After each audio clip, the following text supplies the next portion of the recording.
The thing that surprised me about it, I've always been used to thinking that, okay, I'm a stone, as we were saying, and I bump into other stones and gas molecules and so on. And you notice a very interesting thing.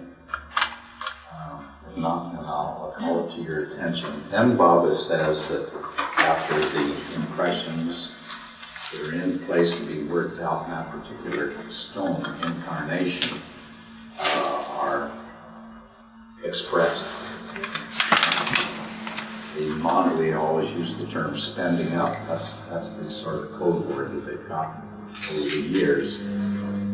Then it drops that particular form, and there is a period of rest. And you know, actually, that is almost exactly the same words, at least the skeletal form, almost the same thing that Baba says about you and me at the human stage. And so that's why I put in stone heaven. Isn't it interesting to know that this whole business of the process, when you abandon the form, when you've gotten through this critical process of going through the impression of samskaras that have to be expressed in that form, and you go into a reflective stage, even at such a primitive stage. This just goes on, and it becomes a bit more complex, I suppose, the further you go along. I don't know if the stone ever goes into hell stage, but I just thought to myself, well, it's nice it goes into the heaven stage, so that's where I went to. But the same basic pattern of creation gets started way, way back there. Everything is fundamentally established right from the beginning.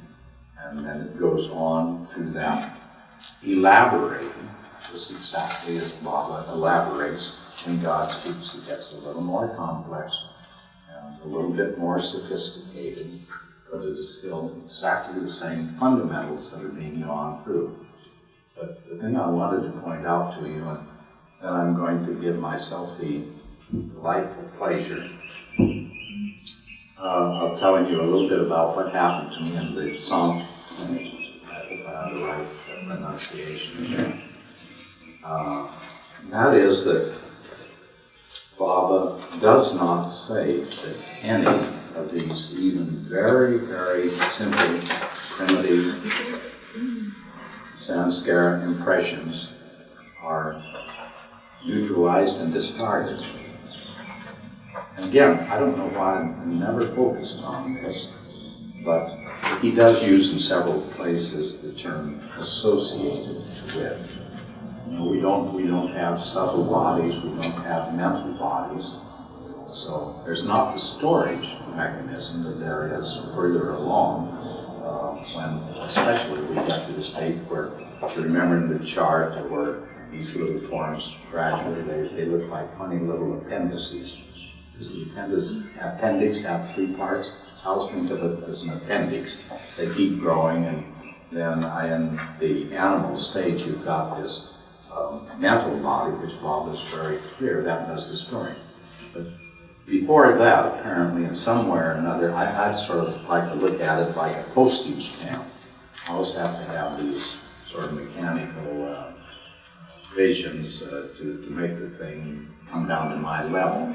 So I always think when they're being associated, it's sort of like God licks the postage stamp of the impressions and sticks it on the drop soul, and you carry it along with you. You don't even need a body at that particular point. So, anyway, it's probably naive, but it serves them.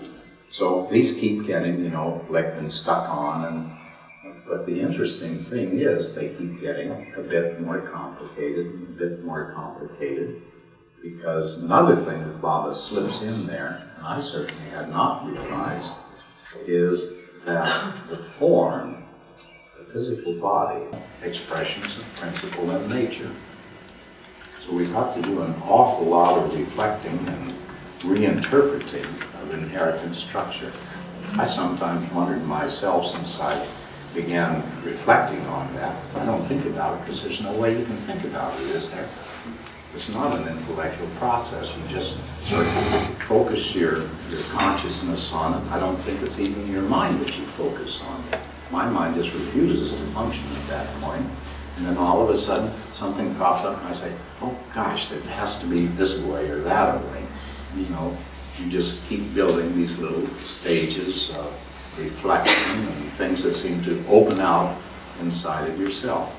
So I often think nowadays, or I often reflect, that I wonder if the chromosomes and the genes are not simply physical reflection, which is attracted to that particular knot of samskaras, impressions. They're the ones which form the genetic structure.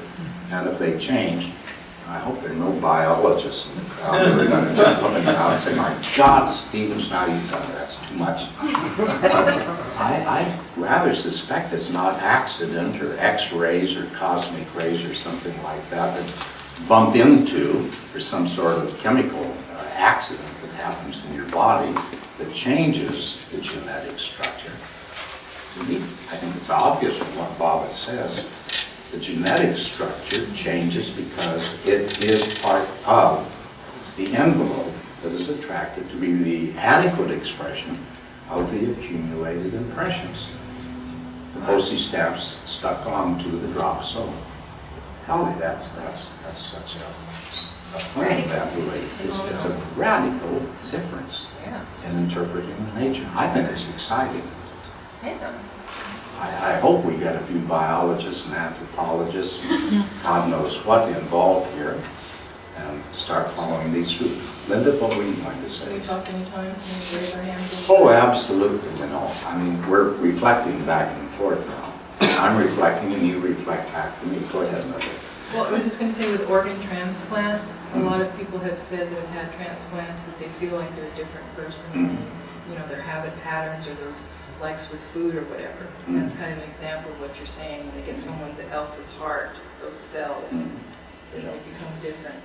Well, but then I have to reflect to myself, if it is the impressions which are stuck to the drop soul which determine the physical nature, what happens? I sort of suspect that particular organ begins having a changeover of bosses. In other words, the boss, which were the impressions of the person who was the host to the organ, those impressions are no longer there. And your impressions are there. And I sort of suspect that the organ itself, it may change even in structure. I don't know. But all I can say is what Linda raises here is, I think, risk for the sort of thing that we need to do when God speaks. You see this, and you say, well, I wonder what about so-and-so, what happens? And you reflect on it. And maybe at 3:30 in the morning, as is when it usually happens to me, all of a sudden you say, my God, maybe it's so-and-so. And then you get excited about it, and you test that out. And it's exactly the same process as a scientist goes through. Well, another thing I thought about, John, is there's kind of a missing link here when people, like in spiritual books, they talk about the mind and as being the soul. And then there's the brain, or the nervous system. Is the brain and the nervous system a servant of the soul or of the mind? Well, I think that they are servants of the accumulated impressions. Anyway, another point to reflect on. But you know, this is sort of like an Agatha Christie mystery story. You keep following chapter by chapter and you say, God, what's he going to do next? Is he going to kill her or is he going to save her? But it's exactly that sort of process of discovery that one goes on and reflecting on God speaks. And these things that I grab and say, gee, I never noticed that before. What would you like? Well, maybe, I was a biology major, among other things. But I've got to be careful what I say from now on. What about identical twins or like cats, like maybe genetics goes up to a certain point and then impressions determine the rest. Like I have two cats from the same litter that have very different personalities, but what they have in common. Because they've got two different drop souls. Yeah, but there's so much they have in common that all cats have in common, like licking themselves and whatever cats do. And maybe that much is the genetic part. But we've also got a pretty good expression direct from Baba, but also from ancient mysticism, that the dropped soul at the time that is about to be born into the next incarnation, physical incarnation, is attracted by natural processes into a parental background, a social and cultural background, which is most apt to express the, Baba would say, sanskaras and karma. This is the word usually used that has to be expressed in that lifetime. So it's a natural process. And since we've introduced it, I just have to tell you, I have a deep, deep conviction, suspicion that Baba has sharpened and specialized that process so it becomes much more intimate in this particular avataric age. In other words, that it's not just our family and the economic, social, artistic background into which we're attracted, but even, I think Baba takes it on even into a lot of individual daily experiences that get sort of shoved up into the foreground into a position of accessibility, I think that's the word I want, that was not available before in previous avataric incarnations. Always the avatar, spruces up and brightens up and gives this gift and moves things along and the pace changes. And I think this is one of the things that Baba did in this incarnation. It's just a personal belief, but I think there's a lot of reason to believe that, and it's important. What were you going to say, Dinah? Don, I've read a number of spiritual writers back in the days when I could read that said we usually reincarnate within the same family, extended family, and close friends were mothers, fathers, brothers, sisters, etc. Has Baba said anything about that? Because that seems to be a little bit, not necessarily in opposition, but when you said that the impressions choose, the circumstances, the body, it attracts, right. Has Baba ever said anything about we reincarnate loosely, more or less within the same familial structure? I can't point to specific quotations from Baba, but if I did not read it somewhere in Baba's printed words, I've certainly been around Baba when he has authenticated this general feeling that this is the correct interpretation. Good. And it's just this added part where I think he has made it even more specific and specialized than existed just by natural law. I think because, after all, he can do an infinite number of things for an infinite number of persons all at the same time. I think he brings us in our daily life, even daily life, more into intimate contact with our inner needs. And so the three things... I love this. I think it's fascinating. Especially since I had a sister that just died and a granddaughter that was just born, and we're wondering if they're the same soul, etc., etc. It's only a play game, though. The three things that you said that help attract the drop soul to a certain body, what were those three things? Social circumstances, Yep. economic circumstances. Oh, well, yes, I said into family associations, economic, cultural, social circumstances. So it can But help. doesn't he say too that you have to experience opposites? Well, So it's the way I understand it, completely opposite. It's supposed to be not relative, but completely opposite experience. there we get into another great big subject that can be awfully confusing. Let's put it this way, Baba especially talks of when the individual dropped soul has dropped the physical body and is in this heaven and hell state, the digestive state. Then, at that particular time, Baba talks about the samskaric balance coming almost into balance. But then he says, however, normally, it overshoots, and then he sort of leaves it there. And one is left with the impression that it goes into an opposite phase. In fact, sometimes Baba says that the rapid repetition of opposite phase, of opposite experiences, is very helpful in wearing out the sanskars. and you and me also at the same time. At any rate, there is a good deal in Baba which seems to imply that it's an oscillation back and forth, and back and forth, and back and forth.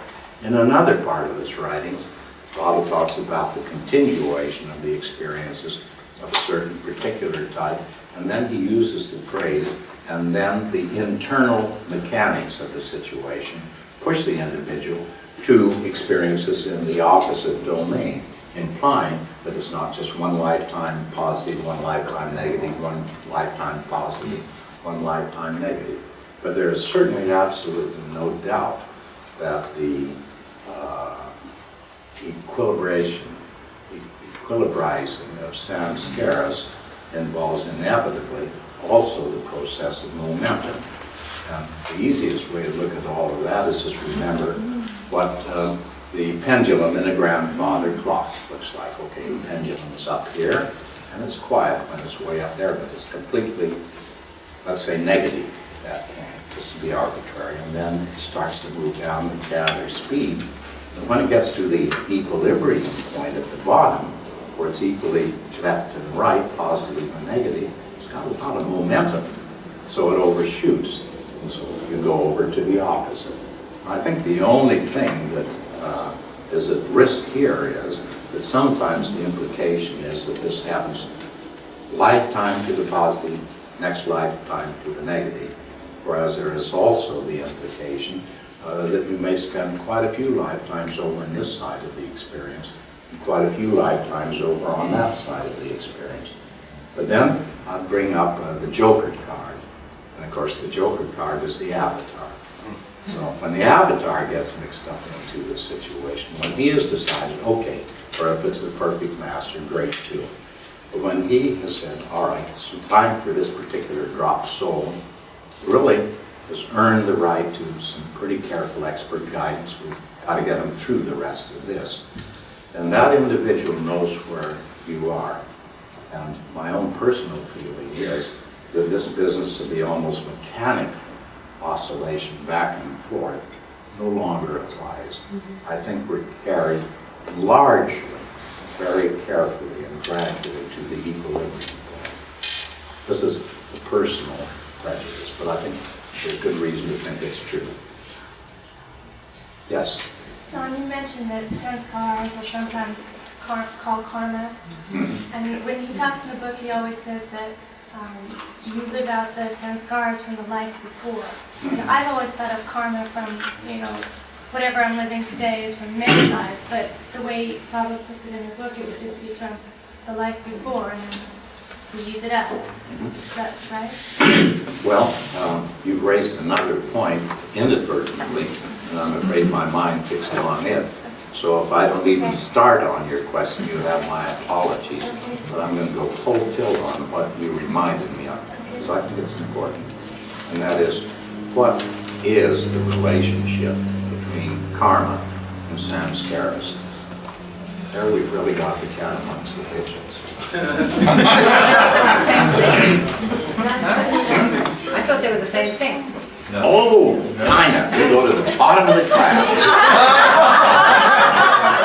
Did you ever know Dinah to stick her foot square in the mud puddle?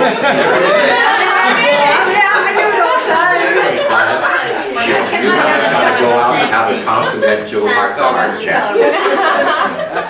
Carry on and explain the difference. I don't know. That's why you put the foot in the mud puddle. I'm the mud puddle. I don't know. I'm just murky on that point. But I have a suspicion, but I'll go into that later. Golly, what about you, Mabu? Just was listening to what you were just saying. If our accumulated sanskaras are actually attracting the genetical structure The or bodily mode of structure. life, Baba or- says that clearly. Yes, and family that we will be reincarnating into, and the nationality and so forth. And anyway, so basically this drop soul in this particular incarnation are very much driven by that accumulated sanskaras. Absolutely. So then this, here's come the question of, I don't know if this part is like a free will and Baba's will, and then where is that actually, has to play the role, and so is it his will that I'm sitting Steve, here what now? is she doing to Or you? is my You're the one accumulated that's sanskaras, or, it's just the question of all the time. So which one is it actually? Is it our accumulated sanskaras or his will, or his grace for us to accept his will to, release this sanskaras? So. Well, she wants to discuss all the rest of this afternoon and tomorrow's agenda all at the same time here. So, could we, for the moment at least, dissect out Baba's will and grace and start getting into that? Because somewhere or another you'll see the agenda for tomorrow includes the process of the assignment of responsibility within God's infinite individualized consciousness. And I think there we're going to have to speculate, where does the avatar come in? And another thing, now I'll just mention it now so you can reflect a little bit. I brought this up before, but one of the toughest and longest things to come a bit clear in my mind is that the avatar is a pretty powerful and a pretty versatile individual. And I had to come to the conclusion that Meher Baba in his lifetime wore 4 hats. You're familiar with the term. This hat here, and he wears that hat there. That means he's got a lot of responsibilities. And so Meher Baba's hat as the avatar is not identical with Meher Baba's hat as God. That's the first chief differentiation. And the third hat that I think we've got to be terribly careful with, he obviously also was very importantly the provisional ego, which is a very important function for a lot of people during especially the earlier part of his ministry on earth. So all of this we've got to look at very, very carefully, preferably tomorrow, when we've gotten out of the stone stage, which is where we're still stuck, and get on to the human stage, and where the avatar comes in, and where you and I came in the original fundamental distribution of responsibilities in the development of God's infinite, individualized consciousness of his divinity. That's a big statement. Are you saying that's the fourth part? That's part number 4. And certainly that's where you and I, and above all, the critical contribution of the avatar, as avatar is, and not to be mixed up with what was determined in the God state when there was no avatar all around. Remember, he was the first drop soul to come back, and an awful lot of the history of creation had already spun out before he won his spurs or his job description as our avatar. So, we just got to keep our wits about us and be careful as we feel along there. And about somewhere along there, free will, the avatar's wish, things of that sort are going inevitably to come up. Now, the thing, yes, please. You think it would be fair to say that the sanskars are what keep us blind and also what further creation? Well, that's what we're jumping into right now. Is that a fair I statement? hope we're jumping into it Is now. that a good statement? Yes, I liked it, as a matter of fact. Sanskaras, because I've had to admit my sins already, so I won't get too embarrassed now. I find that as I keep reflecting on the thing, that sanskaras are both a tremendously important physical building block, much more important than I'd ever dreamed, and also a tremendous driving force in day-to-day action. So obviously, let's go back now to the stone state and start reflecting on what's happening to these sanskaras. I was pointing out that at no time does Bob in these early stages talk about the disappearance, the exhaustion, the complete wiping out of any samskara. And yet, somewhere or another, I thought I had gathered that you exhaust and get rid of a whole tribe at the end of the first stone state, and then you get some new ones, and you get rid of all of those, and then you've got to get on with some others. But, you know, more and more, it certainly looks as if Baba doesn't say that. You don't get rid of them. You may possibly spend some energy into them, but they just don't disappear. All that they do is, they may go into a different state of activation or push in a slightly different manner, but they seem to keep accumulating. And this is the thing that then if you start to think and say, well, and what goes on, you begin to have this suspicion that this accumulation of samskaras keeps getting more dense, larger in quantity, more sophisticated, more complex. And what happens? All right, the next, after you've gone to that stone heaven for a little while, as they call it heaven, then come back and you have to have a more complex form because they're more up and they bumped into other stones and gas molecules and so on, which are more complex.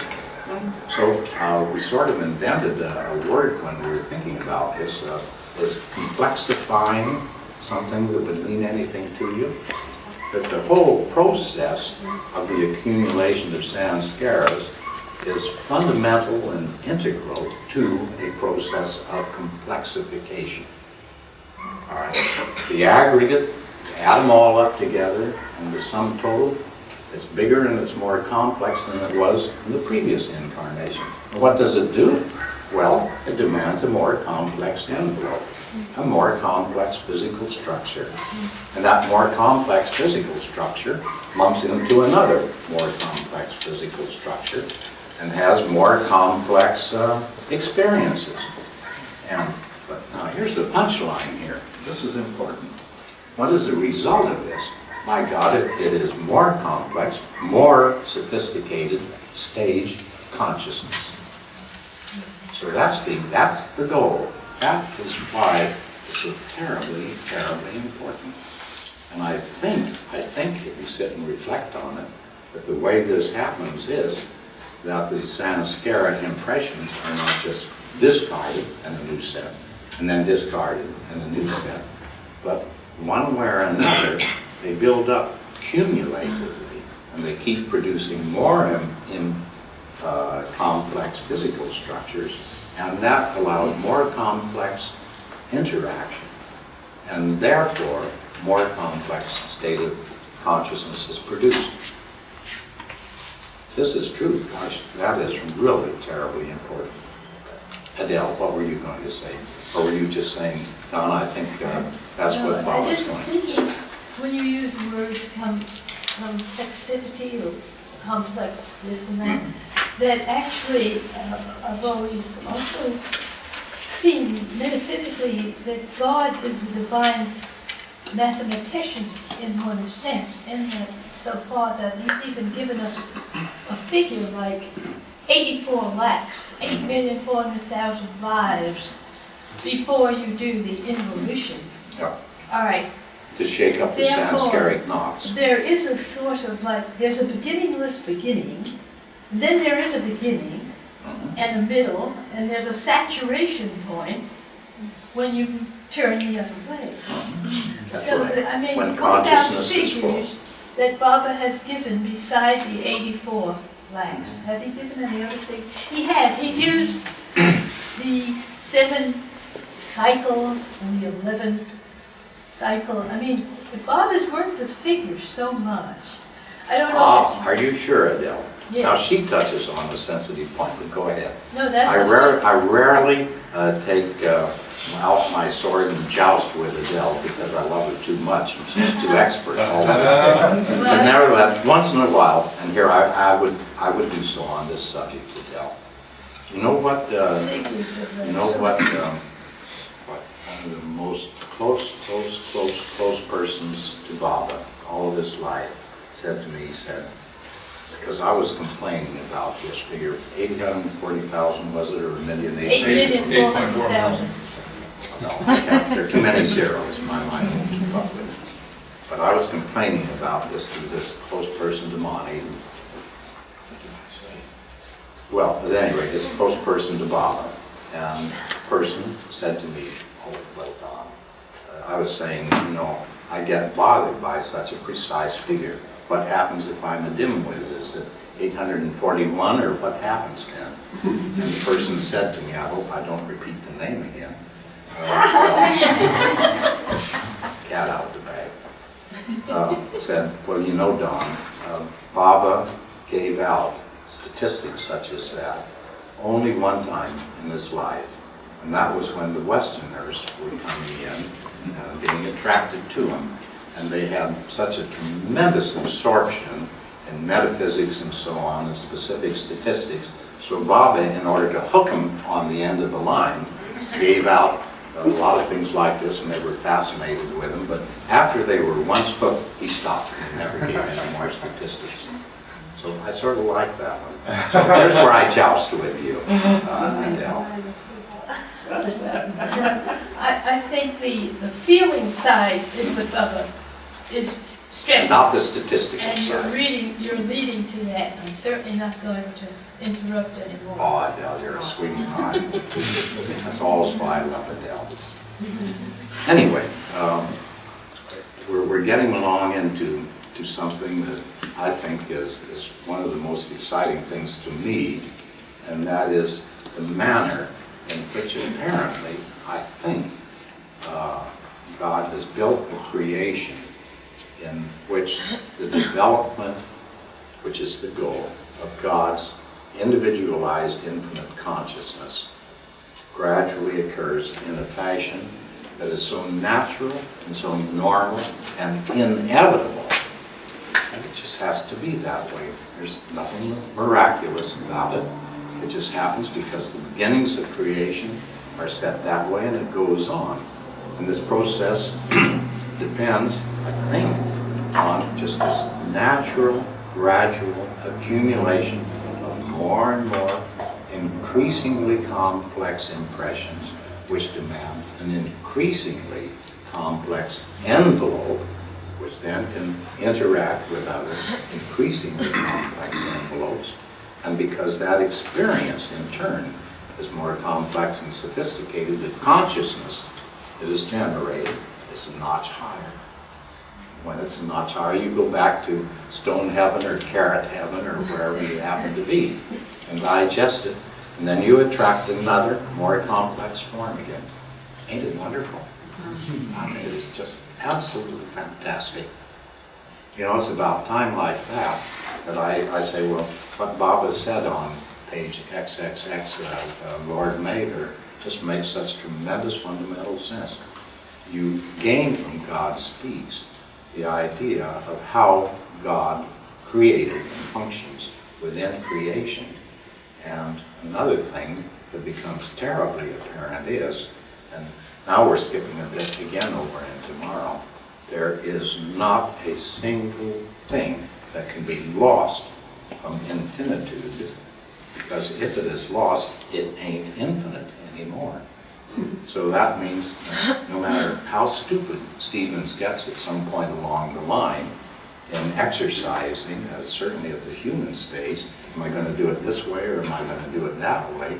The worst that can happen is that I take a lot longer and maybe I get in a lot more pain in the process, but I've got to get through the whole process and do what I have to do as my part of the job of developing God's infinite individualized consciousness. No way I can be lost. No way anybody can be lost. And I always call this in my own mind the impossible success story. Isn't it terrific? You know, really, you just get sort of boggled on these things because they're so beautiful and they're so just. Anyway, so if this goes on, then finally we get up to the human stage. You know, we've skipped through worms and birds and so on. But in each one of these things, this is one of the beautiful things that happened in Paris. This, I think, was the second session after it had been molting around because there's not much mention of love when God speaks.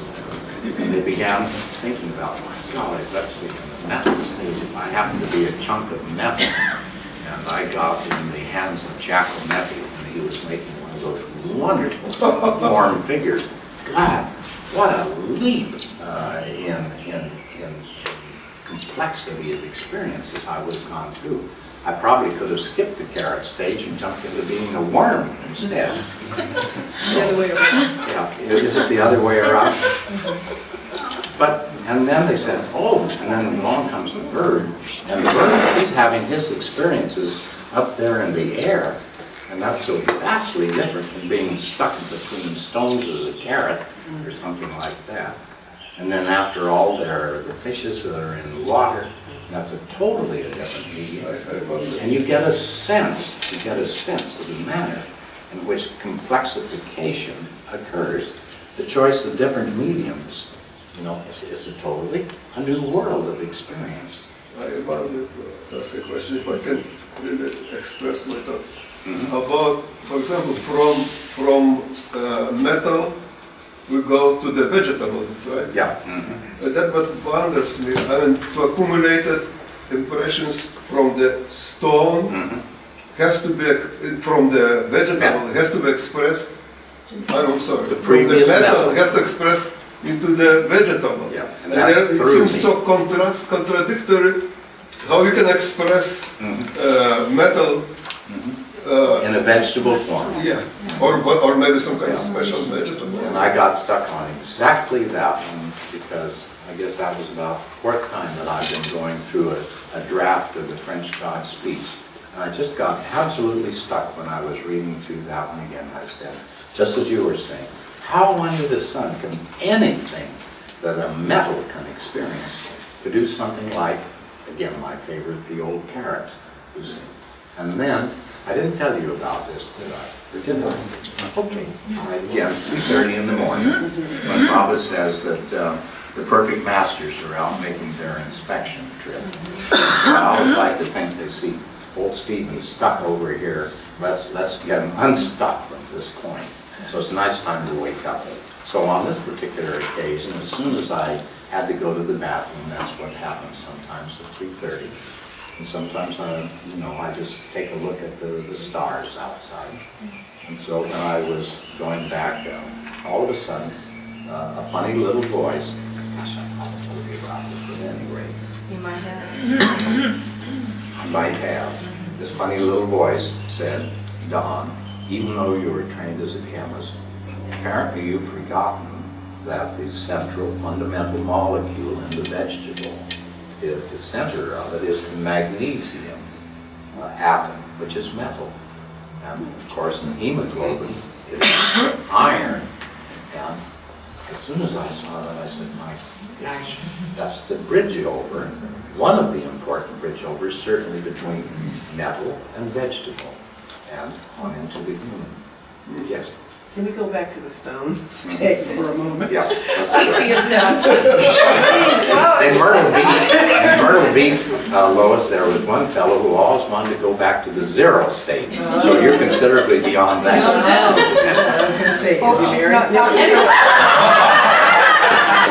a nice, tall guy. So if you like tall guys, go I get to do know like tall, him. but anyway, I know people have probably asked this question before, but I've never heard an answer. How do you know when you look at a stone if the soul is there? Or if the soul's moved on? I mean, does the stone change as it crumble or something? I mean, don't you wonder about that when you look at rocks and things? When you There's a soul in There there. are a lot of different You know? stages of stone. Yeah, when you mow the lawn and the darn lawnmower breaks and the stone is broken and you've got 4 stones instead. You got to repair the lawnmower. Well, I always got stuck at that stage, and I even asked Aries to try to clarify it for me.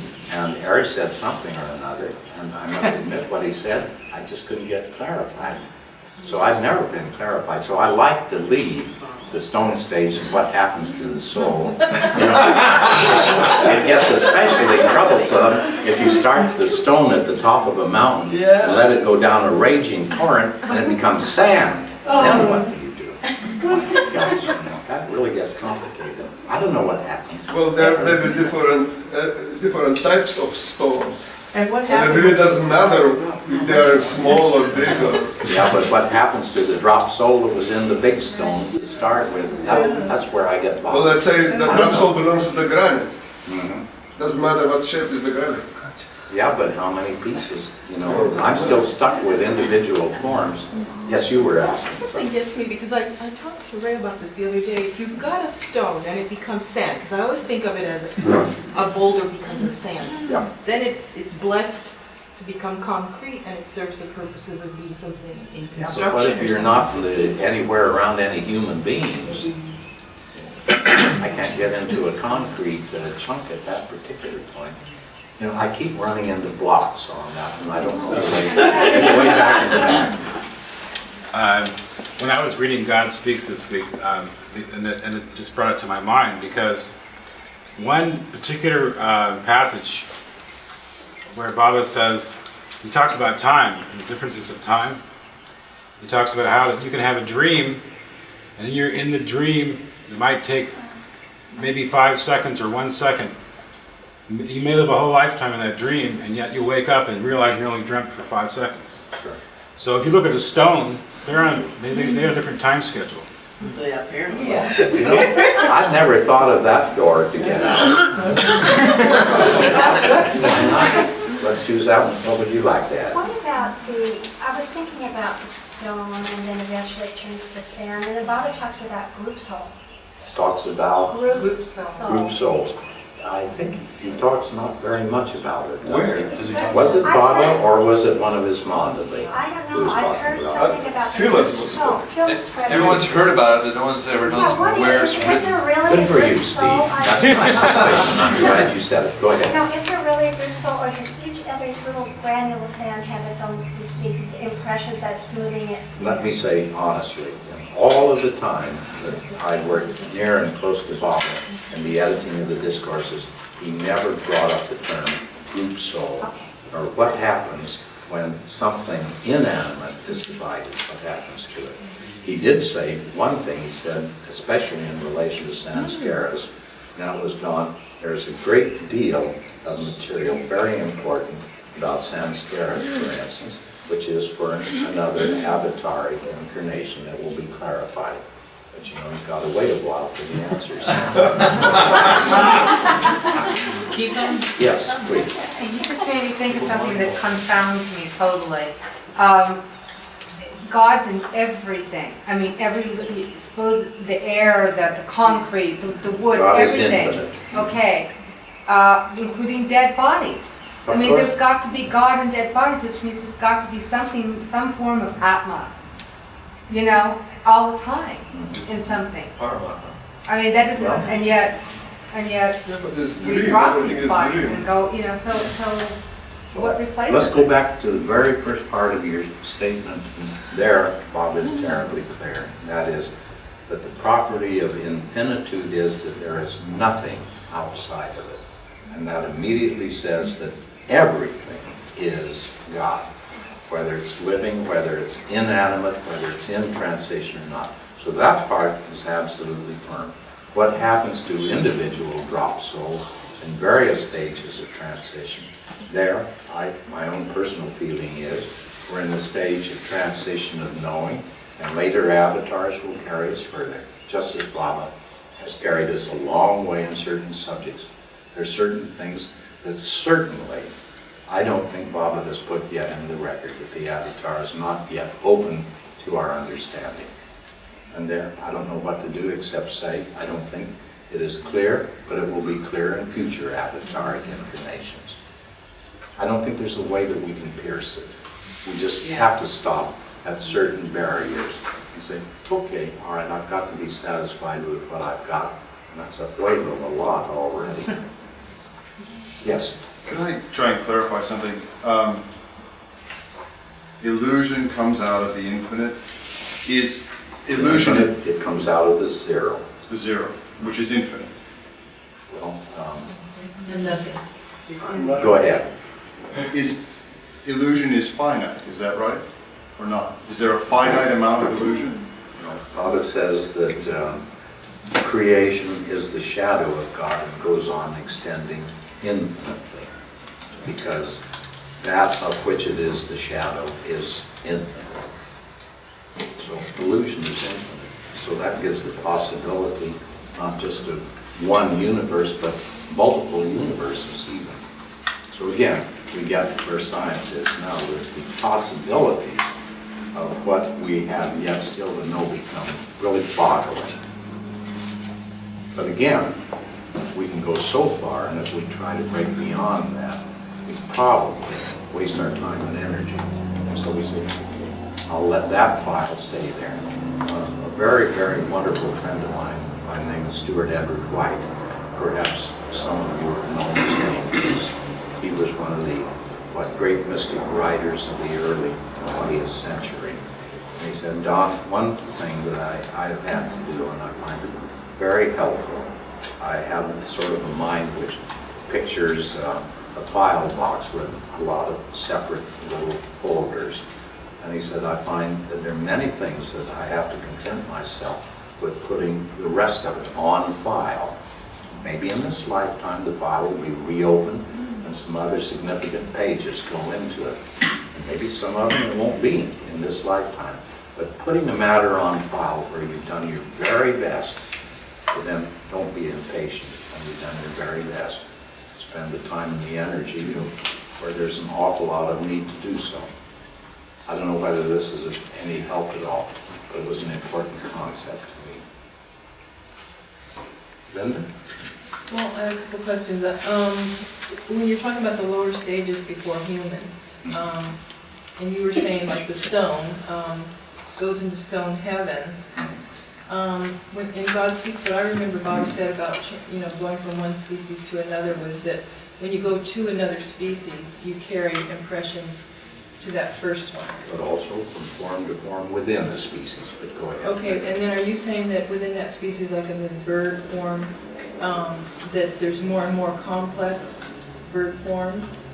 Well, I suspect there are more and more complex bird forms within the species bird, but also from one bird form within the species to the next, consciousness is going through a process of complexifying until it reaches the limit of that which is expressible in that species, and it jumps to a new species. And are you saying too that, like we're first talking about the stone heaven, that like each time you leave your body as a certain species, and then you're going to go in the same species area to another body, you do go into a place that is like reflection, heaven? yes. Sorry, God I didn't speaks remember very you said carefully on that. I was surprised also. It's not, in other words, from species to species has no particular importance except in relation to what you and I think is important, a new physical form. But really, when you drop the physical form, when you have exhausted the samskaras of the just preceding physical reincarnation, when you've done that, you drop the form. The drop soul dissociates from it, which implies that the blessed stone is still sitting there. There's no stone associated with it, no drop soul associated with it. You go into the reflective period, and that happens every time that you have exhausted the samskaras to be expressed in that form. Every time you go into a reflective state, exactly as a human. Each time you have exhausted, Baba says that normally you die. You drop your body, finish off with the body, when the samskaras originally destined to be worked through in that incarnation are spent. And then you go into the reflective stage. And are you also saying that when you become human, and Baba says we're fully evolved, that all of those things are within the subconscious, all of those stages are somewhere within the subconscious? I think absolutely that at that point we have this enormous collection of natural and also from the beginning of the human stage, non-natural samskaras. They're all with us. They're all there. And I want to suggest to you the obvious conclusion, and that is that your bodily, physical processes are dependent upon, they are based upon that accumulation of natural samskaras. This is the gradual accumulating natural base on which metabolism, digestion, circulation of blood, mental processes, nerves, and so on are all based. These are all, I am convinced, based on natural samskaras, nothing else. They've accumulated, and you get a more complex form because they can sustain it. They've accumulated to that degree of complexity. It's a fantastic thing to begin to reflect on, but I don't know how you can escape it. You were next there, Steve. Don, you just touched on the point of the vast accumulation of samskaras all throughout our evolutionary trek that we carry with us. That was always my understanding as well, but as I read God Speaks this time, I kept noticing time and time again, Baba would say to the effect that the impressions of the last form are exhausted. Doesn't bother me, but he doesn't say that they're effective, does he? So the energy content. The energy So content. exhausted isn't the same thing as wiped out? What happens if, let's say, that particular little samskaric knot is the pendulum of the clock and all that is happening there is that, let's say, it goes beyond the equilibrium point. Nowhere do I see anything when he says exhausted. That's energy. But energy is not the total. The energy is not the totality of that.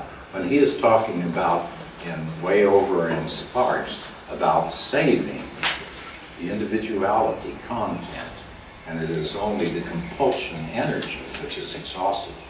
This gives us a new insight that it is more than just a compulsion energy that's involved in the samskaric pattern. So we've just got to open ourselves up to further vistas that are important. So Don, Oh, Pete, you're neglected way over there. Oh, that's okay. You gotta get a special sound for it. I had a couple of questions. This whole idea, just to go back, I'm going to dance around a couple of things that we've been talking about. This whole idea of the subconscious mind, when I read Bob at this time, he was talking about the triad, the creator, preserver, and destroyer. And we went through all the different, up to the highest level. And this idea of the subconscious mind being the creator, and where all the samskaras are kind of ruminating and energy is being generated, and then we go through our lives and we preserve these things, and that in essence is what, when he talks about time, how that whole process takes place. The thing that I was really touched with by what Baba was saying, which I never really got before, was this idea of the everything and the nothing. And I always felt that book of Baba's, The Everything and the Nothing, was kind of like a distilled God Speaks, because it's so short. There are 2-3 paragraphs that he encapsulates so much. But this idea that Baba put forth that really struck me was this idea of that the gross world, he says, is the shadow of the oversoul, and that the gross form is the shadow of the soul. And that really struck me, and then the more I thought about it, it seemed like that the perfect master was the perfect reflection of that. That in other words, when you reach the human form, if you want to see the truest essence of yourself, in other words, see yourself in perfect light, then it's the perfect master. Well, I think when you see yourself as that, you are at the perfect master state yourself, and you're no longer at the human. And I don't think, Pete, that you can see yourself as a perfect master until you've gotten rid of your samskaras. I know, but until that point, I'm saying the perfect master is there for mankind to, even for a brief moment, to lose himself in that presence, to begin to bring that journey home onward. Well, because we're, I think, at that point, why don't we take a little bit more look at the probable functions that a perfect master has to fulfill? Because certainly it has to be, Baba says, it's tangled up with the final elimination of the samskaras. So, but that doesn't mean that's the only thing that the perfect master does. Certainly, Baba makes very clear that the perfect master is overseeing creation to be sure that really tough accidents don't happen, such as a person who has foreplane powers starts to use them in a tremendously destructive fashion. Okay, so a perfect master does various different things. And also, he is the one who's prodding us through various different things to get our, I think, largely unnatural samskaras weeded out. He is also, in certain ways, acting as an example. So he is, Baba says, they carry on creation and do the necessary things when the avatar is not there in physical presence. But I think one of the things that we need to reflect about is getting back to the accumulation of natural samskaras. Do you mind if we look at that for a moment, Pete? No. Don, yes. you need to pull your mic a little closer so we can start. Okay. Thank you. So you're way over there, Pete, so we've got a reorientation of microphones. If it is true that in one fashion or another, the natural samskaras are not, when let's say they are so-called, as Baba uses the term, exhausted at a certain point, that they are not therefore tossed into the ash can, eliminated from the dropped soil. This is true. I think it is true. It's true. I think it is true. That maybe they change the manner in which they express or even the direction, but they continue to exist.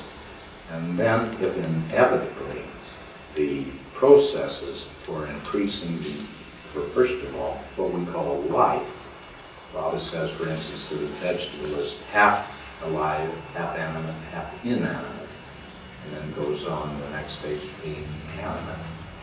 And if those processes are based on an accumulation of impressions, then doesn't it stand to reason that when you get to the human stage, your body and your bodily functions, and you think this is terribly mechanical to think of it this way, but I think we have to. Isn't it true then that our bodily functions are really dependent upon, in a positive manner, on those natural samskaras?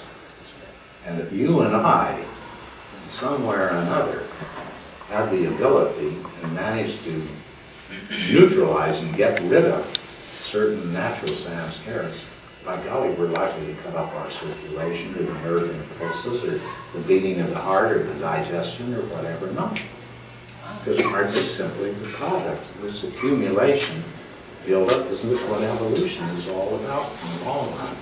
The saving habit patterns, which gradually becomes life and then complex life.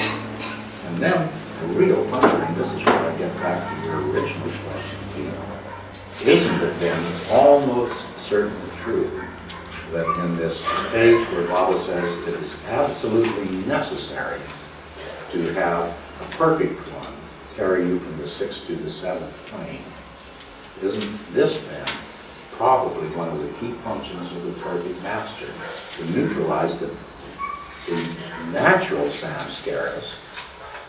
And if you are fated to be a Matsub or a perfect master yourself, immediately to substitute non-binding samskaras to carry on the physical living processes, plus the samskaras that relate to your responsibilities in the lifetime that you continue.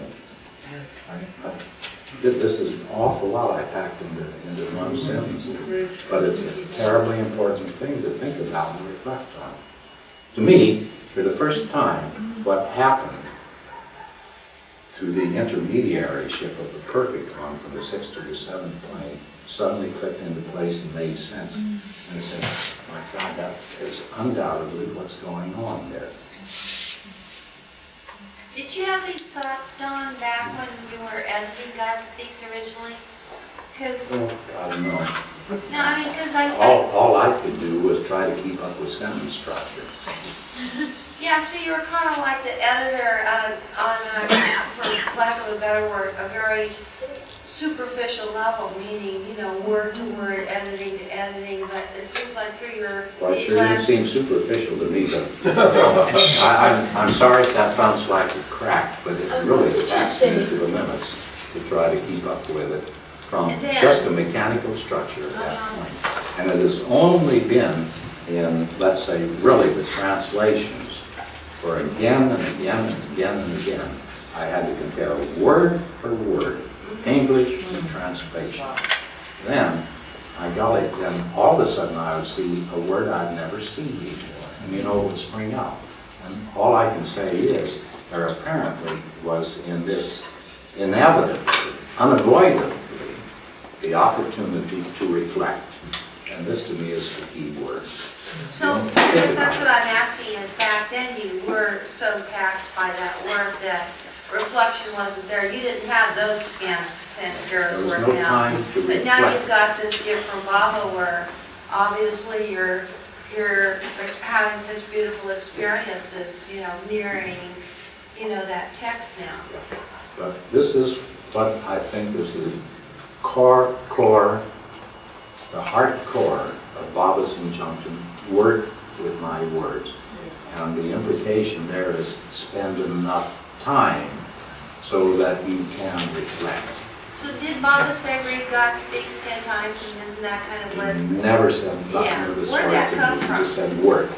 Where'd that Well, he come would from? tell one person read it 3 times, and another person read it 2 times, and another person read it 5 times. And, you know, I think if Baba said that to the person carried it out. This was a great gift to Baba. And I would like to see what happened to those people after they had done it several times. Because I am sure that you would see exactly what Baba predicted.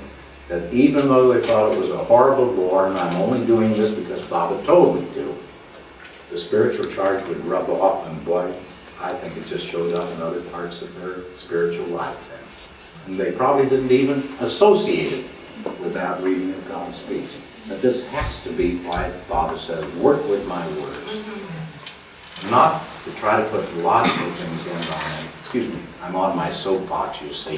And when I get on my soapbox, I have a terrible time coming off of it. So I finish the sentence. We have just simply a terrible time trying to develop the opportunity.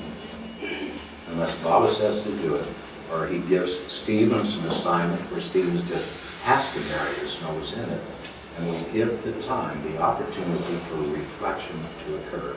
So can we confirm, and just so that I'm clear on it, Baba then said, just to state back to you, work with my words. Baba said that himself. This was exactly Baba's injunction when I put out this snide remark. Baba, I don't know if this is going to do any good because so many people have the idea that words are a hopeless gymnastic process which has nothing to do with spirituality. And Baba looked shocked and said, look, they have got to work with my words, and you tell them that they've got to. And then they will have the spiritual reward by absorbing that spiritual energy, which will be invaluable in their spiritual ongoing. And I think that is one of the most serious, important injunctions Baba has ever given us. Yeah. But it's far That's different clear. That's from very how clear. people interpret it. Yeah. Because you and I and everybody else says, oh God, that means I got to sit down and bone up on this, and this relates to that, and so it isn't that sort of a process at all.